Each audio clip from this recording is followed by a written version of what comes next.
100th district in West Central Illinois, which is all or part of 10 counties. I also am the Republican spokesperson on the House Public Utilities Committee. As we discussed last week, Illinois is struggling with an energy crisis. Prices and demand are spiking. The state is facing a significant decrease in energy generation. At the same time, demand is increasing. Due to misguided public policy, as well as economic market factors, Illinois' power generation capacity has taken a significant hit. Under current law, all electricity generation must be from zero emission sources by 2045. We have literally tied our hands in the near future. Prices have skyrocketed in downstate MISO grid for Ameren service territory. The most recent MISO auction for the summer months resulted in capacity prices that are over 2,000% higher than last summer's prices. And just last summer, PJM went up 800%. They're seeing increases for the entire year in the PJM territory. Capacity prices for MISO territory jumped to $666.50 per megawatt day from just $30 last summer. As a result of the increase in summer capacity charges, Ameren Illinois' supply price will increase by roughly 50% from around 8 cents per kilowatt hour to around 12 cents per kilowatt hour. This will result in approximately 18 to 22% total bill increase in the Ameren territory. The MISO capacity auction results highlight the continuing energy challenges facing downstate Illinois. The state isn't bringing renewable energy online quick enough.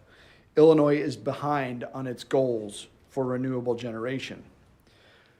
The Democrats want to keep blaming this on the regional grid operators of MISO and PJM, but the reality is that high price that we're seeing in the capacity markets is signaling to us that we need more reliable generation. Clearly, Illinois' current energy policy and infrastructure are failing to meet the huge demand for reliable power at a reasonable price. As a result, Illinois families are getting slammed with higher power bills and reduced reliability. Earlier this afternoon, the same environmental special interests and progressive lawmakers responsible for causing these failed energy policies held a rally for their so-called Clean and Reliable Grid Affordability Act. According to these environmentalists, this bill will accelerate Illinois' clean energy progress while protecting consumers amidst a rise in energy demand. Sorry, but we are not buying what you're selling. Your radical environmental policies have crippled our power generation capacity, directly leading to energy cost crisis that we are facing today. Illinois needs to go back to the drawing board to change our failing energy policies. The last people we should be looking to for policy solutions are those that created this crisis, intentionally shutting down our fossil fuel plants and crippling our generation capacity. Again, I must ask Governor Pritzker and the majority party in the legislature, where is your plan to maintain a reliable and affordable energy grid for Illinois families and businesses? Because the proposed CRGA, we'll call it SERGA, is terrible energy omnibus bill, will only make Illinois energy cost crisis worse. It's time to put the interests of hardworking Illinoisans ahead of these clean energy fantasies.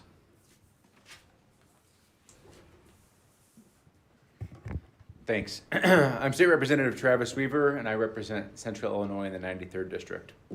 We're here today because Illinois is on the brink of an energy crisis, a crisis driven by bad policies from the Pritzker administration.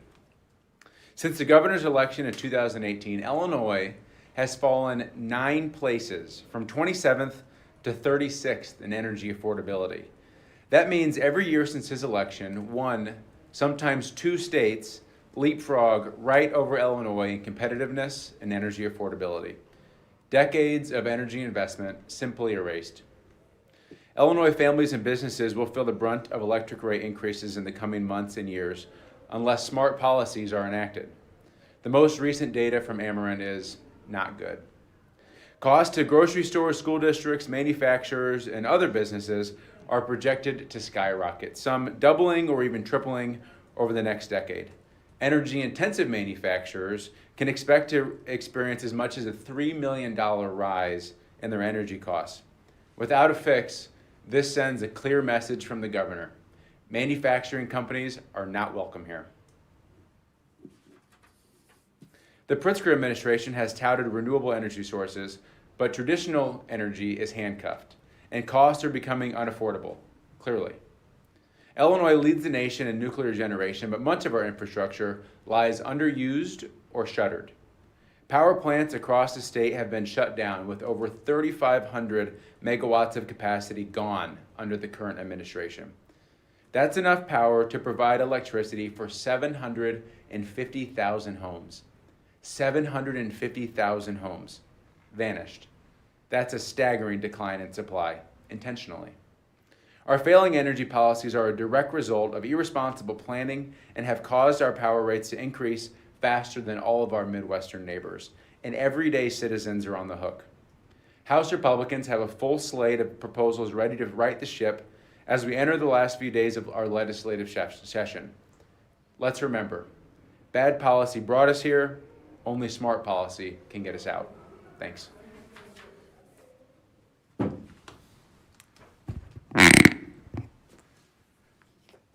Well, good afternoon. Thank you all for being here. My name is State Representative Ryan Spain. I represent the 73rd District.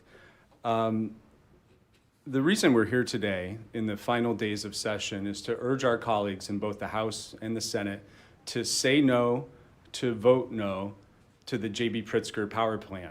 This is part 2 of J.B. Pritzker's power plan, and the first version of it didn't go well, and we believe very strongly that the second version of it will not go well either.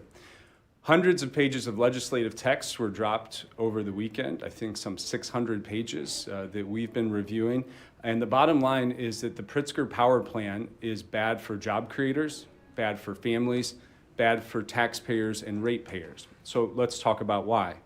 Number one, for job creators, the legislative text that was introduced as part of SURJA and was just discussed outside of the Capitol with a real sense of audacity that I found to be incredible, requires large developments to bring your own power.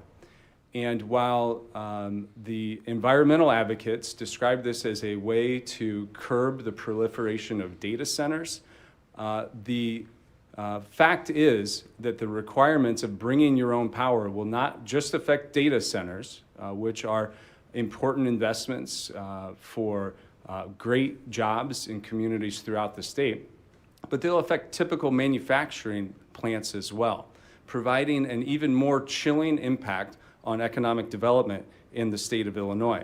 So the requirement for large new power users would be that if you cannot bring your own power and you exceed a usage of 25 megawatts, you will then be penalized and pay a 6x pricing increase. Again, further chilling the economic development opportunities in a state that is already lagging behind all of our neighbors and consistently performs poorly in economic development. So that's the first part on job creators. Number two is the impact on families. Residential customers have already been suffering under the poor energy policies of Governor J.B. Pritzker. And as we show you here, it's about to get worse, especially for the summer for folks living downstate, but in all parts of the state. Recent capacity auctions have shown us that our poor energy policies, stifling power generation, are translating into huge price spikes for families across the state of Illinois. What does this bill do for families? Well, two things. It puts some very comforting language mandates in everyone's monthly power bill that says, your bill has increased this month due to increased capacity prices resulting from MISO and PGM auctions. Clear? I think that will be of great comfort to all of our constituents who are paying at least 20% more on their energy bills throughout the summer. This legislation, as drafted, also creates the enablement of residential surge pricing for power usage. Imagine now that we're going to have governmental price controls and time constraints applied to your home for residential surge pricing. It's a terrible idea. The final impact, though, is what hits on ratepayers and taxpayers throughout the state of Illinois. Because at its core, among many other different things in this energy package, is battery storage, is one of the critical issues that advocates say they are bringing forward. This legislation requires 9 gigawatts in required procurement for energy storage through batteries. 9 gigawatts may be a hard number to get your arms around, but $15 billion in cost to ratepayers may be something that could resonate with you a little bit more. This is a terrible policy. If Illinois wants to be a leader in battery storage, we should do what the state of Texas does, which is allow for generation to take place, for economic development to be successful. And in the state of Texas, which is the second largest state for battery storage in the country, they offer absolutely zero state incentives to facilitate the investment in battery storage. If we could have a state that really thought about economic growth and helping our hardworking families and job creators, we could see the same type of results. So I hope that colleagues in the Illinois General Assembly will join business leaders, labor leaders, common sense folks across the state